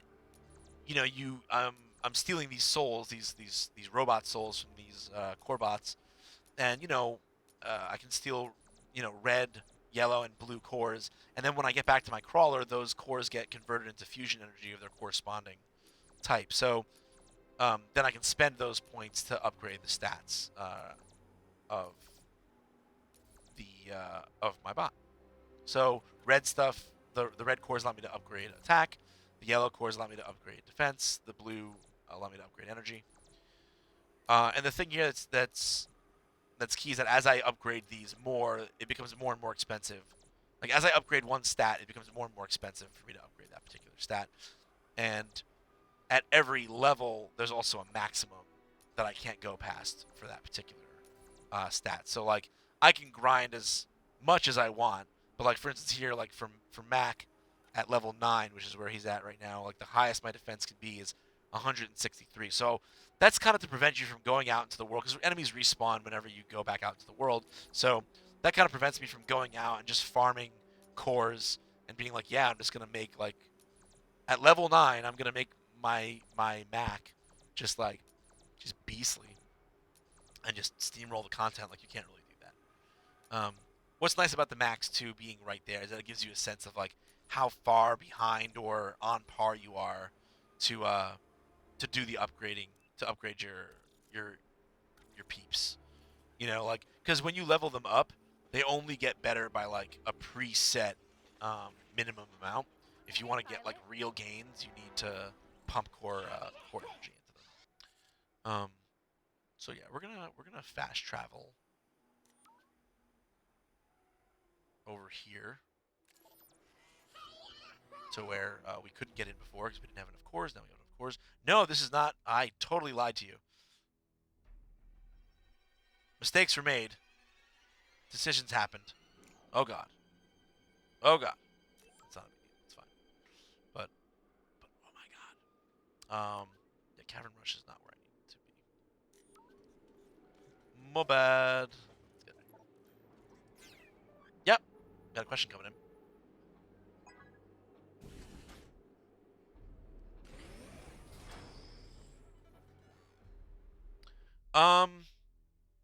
I wouldn't say that it, like, directly affected my. So the question was, after Mighty Number 9 turned out kind of less than stellar, did that affect my excitement for ReCore at all?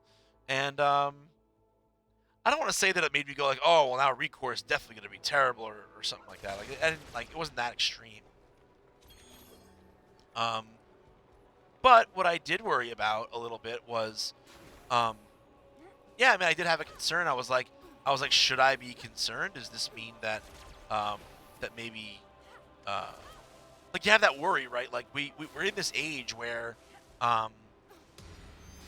we're in this weird place where like the heroes, the game design heroes of like yesteryear, are off doing their own thing, and you know, where they like the story of Keiji Inafune and Concept was this really romantic one, right? Where it's like for years and years, Capcom just kind of ignores Mega Man, you know, and we think we're gonna get a new Mega Man game, and then we're not gonna get a new Mega Man game, and everyone's wondering like, here's this great franchise, all these other franchises are being remastered and brought into 3D, and you know, getting the royal treatment. Like, how come Capcom's not talking about Mega Man?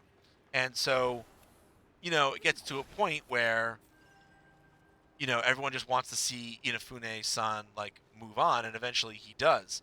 And it's this big deal. Like, everyone's like, "Oh my God, Inafune's like, you know, he's broken free from the oppressor or whatever." Like, you know, I don't really know the true story, to be honest, like what really happened to Capcom or why there was we went so long without a Mega Man game.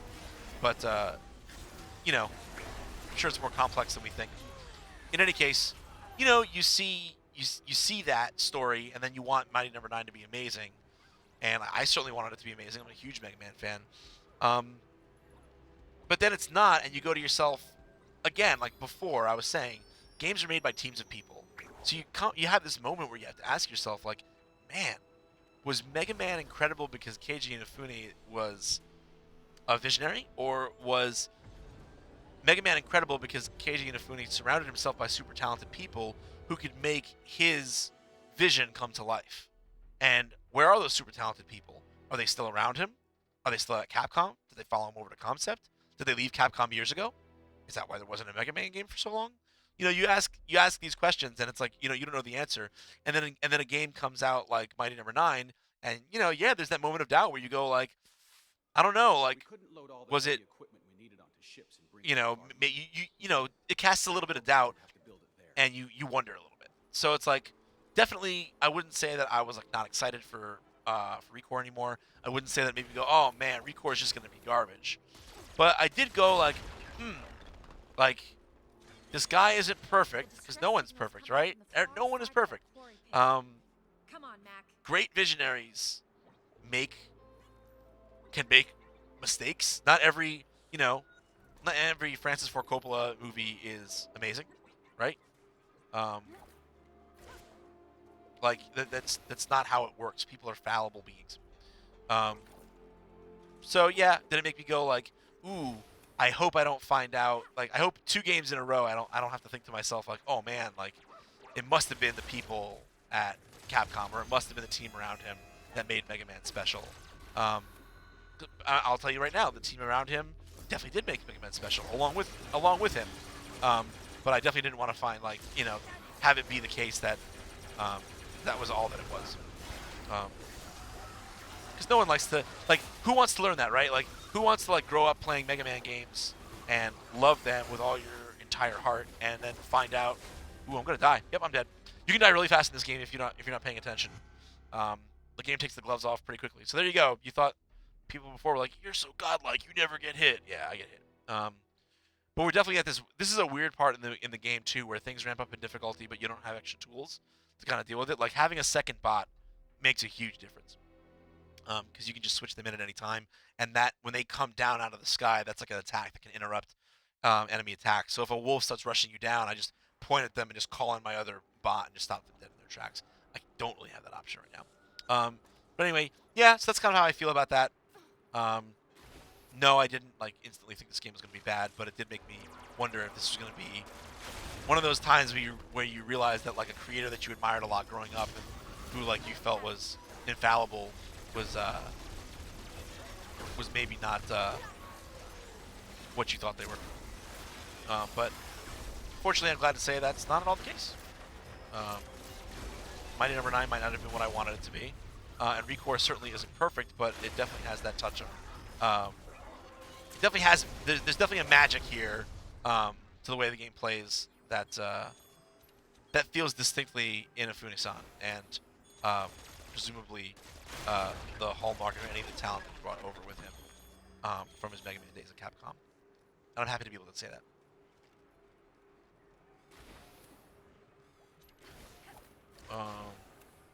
So yeah, now we're making our way through this maintenance tunnel that's all broken down and dilapidated. I think this is just such a cool big site. Like, you know, again, this is just evidence of like the terraforming that never happened, that we started on, but didn't complete. Or not that even that we started on, it was our robots. Like, you know, that's the whole thing, is that we build this army of basically like construction bots to finish this job for us. And then they just go all Decepticon on us. You might even say they go Constructicon on us. Sorry, I was like, that's as close to a joke as that's as much jokes as I got, folks. If that one didn't make you laugh, well, let's pack it up now. We're done here. We're not done here. We got time to go. Let's see, what's our time situation look like right now? We got 20 minutes left. 20 more minutes of ReCore. If you have questions, again, feel free to throw those at IGN on Twitter at #IGNIsLive, or just sound off in the Twitch or YouTube chats, and we'll see what we can if we can answer you.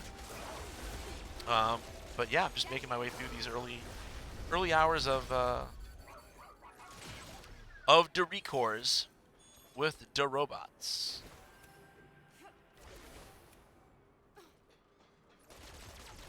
Yeah, this is actually a really sick platforming section coming up right here that I'm kind of happy to show you guys. If we move those hover plates into the right position, we can use them to get across. The plate's power cell bots are missing. So we got a question. A few people are asking about the story. Is the story satisfying? Not really. You know, like, I mean, it's not bad. Doesn't you know, it's not offensive in any way. But I mean, like, if you know me and you've followed my reviews and you follow me on Twitter, like, you know that, like, get away from me, Satan robot of explosions, go away.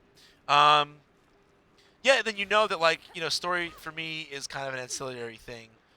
If a story is truly exceptional, then that's great and it adds to my enjoyment of the game. But otherwise, I'm just kind of like, hey, story, can you kind of get out of my way and let me play this video game that I want to play?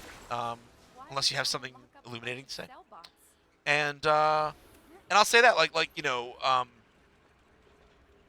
I'm happy to say that, at least for me, the story of ReCore does exactly that. Like, it just, you know, it doesn't necessarily really have anything to say.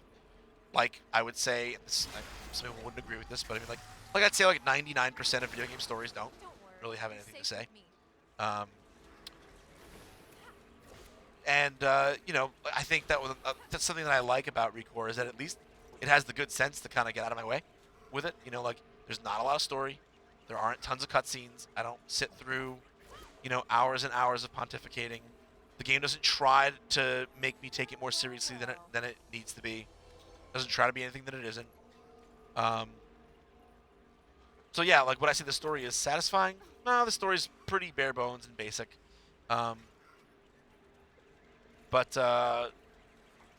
it also isn't, you know, like, groan-worthy or offensive or intrusive. Kind of just is, and I'm kind of fine with that. And I hope that answers your question. Oh, there's...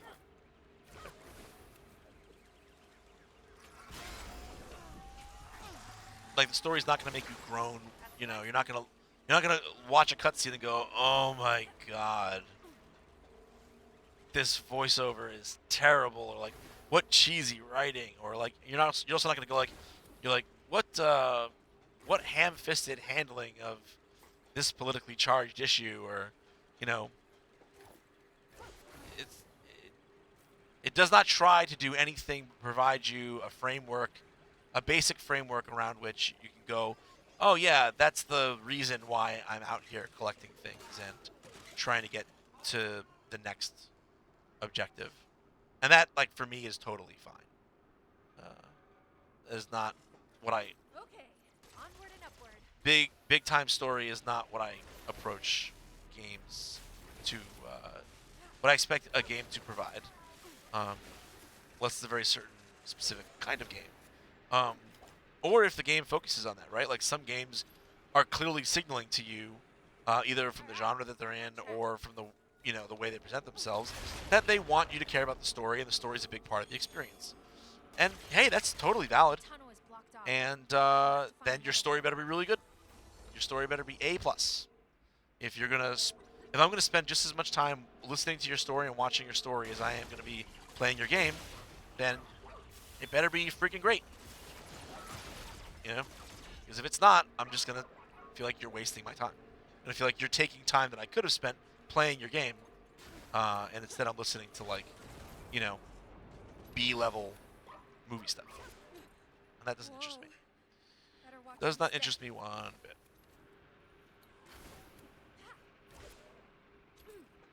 Focus, Jewel.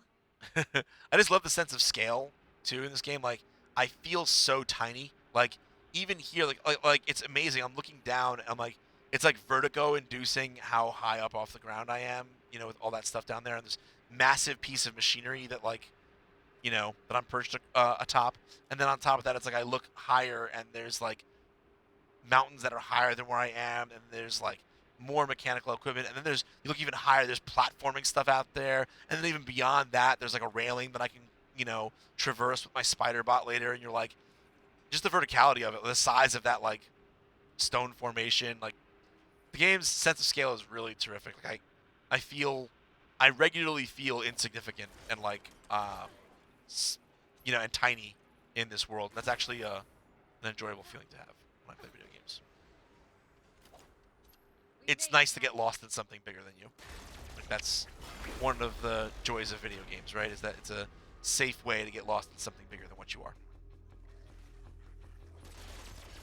And I'm a fan of that. That guy is out to lunch. He's taking a break. He's like, nope, don't really feel like fighting. I'm just gonna chill over here. Nope. So like when you see them charging up for a dash attack like that, if you hit them with a charged shot, that's this thing. If you hit them with that, you can interrupt their attack. So it's good to be like I almost instinctively just charge a charge shot at the beginning of combat, always. Those dudes are cool. Those bots are neat. Like I for the longest time I didn't know how to kill them. I just avoided them because they looked scary. But they're like these little floating hives that release these little core bites that track you down. But then I realized that happens. That whenever they emit those core bots, they actually open up these little vents, and you can destroy those vents and make them go kablooey like that.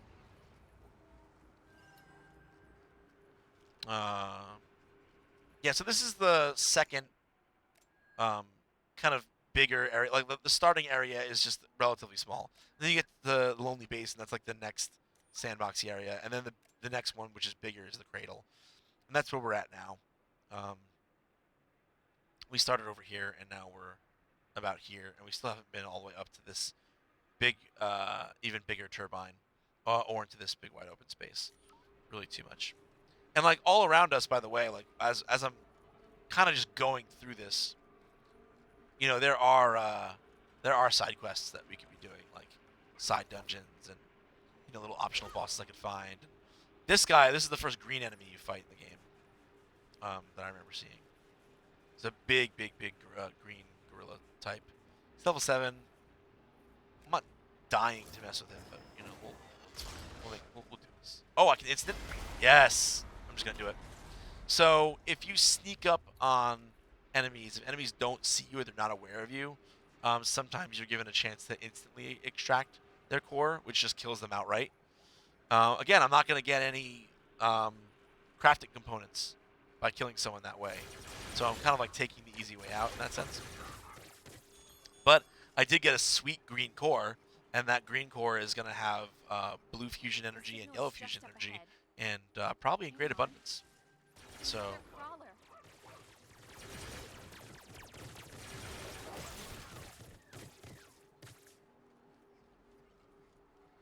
I think a few people have asked this, and like we kind of answered it a little bit earlier in the stream, but it's cool. We'll answer it again. Is people asking if there's a fast travel system? Absolutely, there's a fast travel system. You know, these little icons here. This one says the cradle, but those little circles with the little triangles on them, like overset over them, those are fast travel points. And yeah, between these fast travel points, I can just instantly travel between these if I want. But that's the thing is, like, fast traveling can be very convenient, and that's good to do. Oh, no, yeah, I have blue mode now. So yeah, now I can fire blue shots as well. Yeah, so like that's great and all. That you have fast travel and you can make use of it. You should, but at the same time, you don't want to fast travel all the time everywhere because you need to kill enemies to level up. You need to kill enemies to get cores, so you have fusion energy to power up your dudes. Um, you know, uh, you want to walk from point A to point B because you might discover like an optional enemy that has a prismatic core. You might come across a little orb like this, which is going to spawn a fight. That's going to allow me to, if I win it, I can get myself another prismatic core. What color we got? Blue and red. Okay, well, mostly blue, it looks like. Good, because... Oh, boy. This is going to be bad. We're trying to keep them busy with... Okay, this is working out. That worked out okay. When you get, like... When that happens at the start of a fight and, like, 1 or 2 wolves are all looking to charge you down and they're ignoring your core bot, that can get bad. Because, like, you don't have a lot of health. Like, honestly... Against like large, more powerful enemies like that, like you're only gonna survive like 3 good shots, probably, and that can be over real fast. And they don't mind ganging up on you. The key is to get their attention with your. The key is to get their attention with your bot first. And also big key there was that I had blue shot, that I just got the blue shot. Because without the blue shot, I wouldn't have been able to deal nearly as much damage that fast. But anyway, yeah. So this is fast travel. Use it. It's good, but don't overuse it because then you're gonna miss opportunities like the one I just showed you, and just opportunities to level up your weapon by gaining XP, opportunities to level up your core bots, opportunities to get more fusion energy to increase their stats, to get crafted components.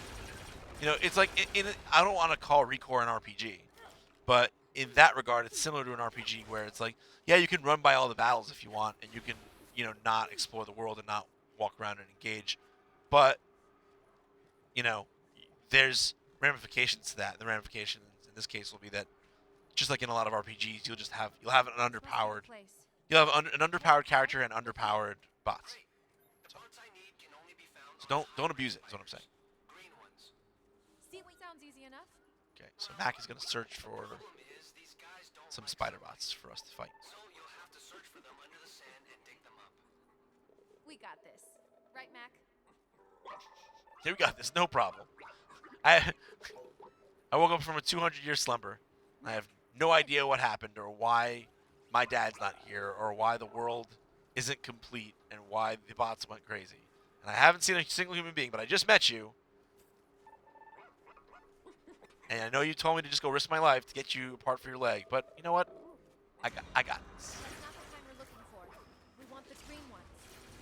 Sound like I'm being a little bit of a jerk, but I mean, like, that's kind of what I mean by the story in this game. It's like it's not bad.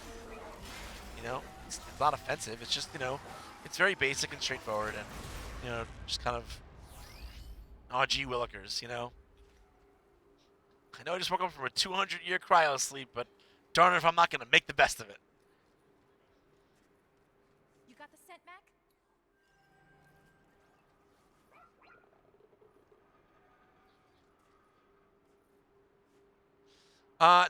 Not like that. No.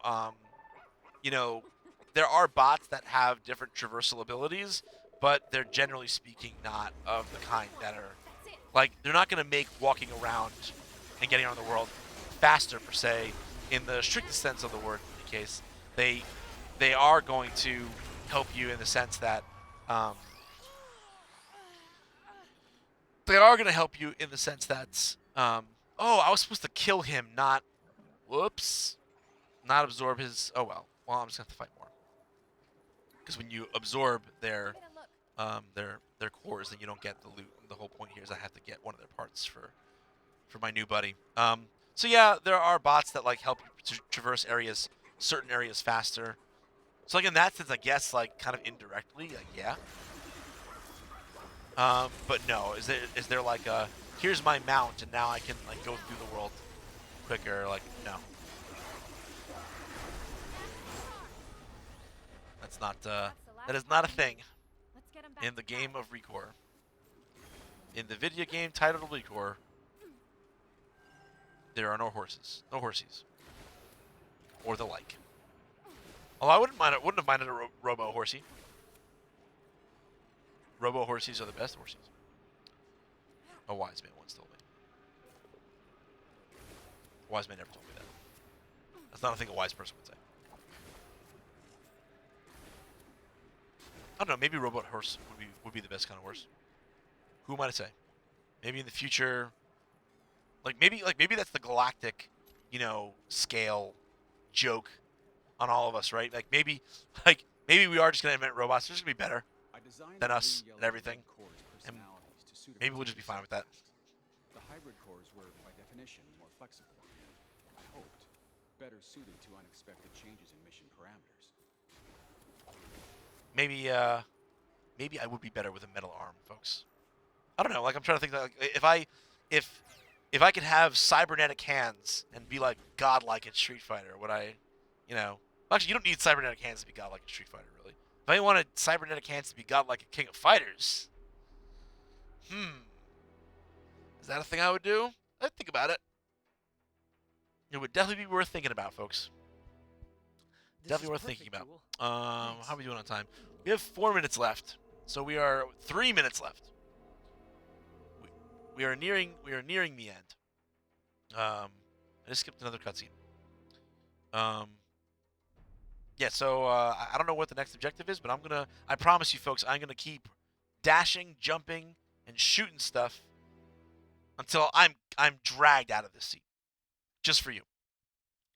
No, but for real, I know it, some people might think it's kind of cheesy or whatever. Oh, nice. We have we can swap our right. Yeah, the Spiderbot. Right at the last second, we get the Spiderbot. I'll try to make good use of him. Yeah, I mean, I know maybe it sounds cheesy or whatever, but just if you're watching right now, thank you so much for doing that. Thank you for watching. We live this enchanted life where I just kind of chill and play video games on the internet, and people watch it, and I still have trouble understanding why they care enough to watch me play a video game on the internet. But it's super awesome, and just thanks a bunch.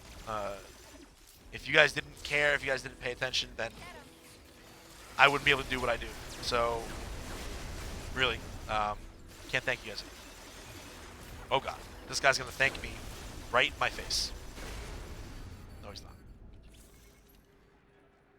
Yeah, seriously, you guys are awesome. Thank you so much for tuning in. We're pretty much at the end here, but I do want you guys to get to see me use the Spiderbot, so I will go and yay! Look at me climb with the Spiderbot. Woo! I'm going nuts. Look at him go. He's crawling and doing and spidering everywhere, as only a Spiderbot can. Spiderbot, Spiderbot does everything that a Spiderbot does. I don't know. I guess I'm making the case for what they do right now. Yeah, this is a pretty cool sequence, but I think right there is probably where we're going to have to call it. But thank you again, folks, so much for tuning in to IGN Plays Live, ReCore. I'm Vincent Janino. This is IGN. You're awesome. That's the end of the story, and that's the end of the stream. Have a good one.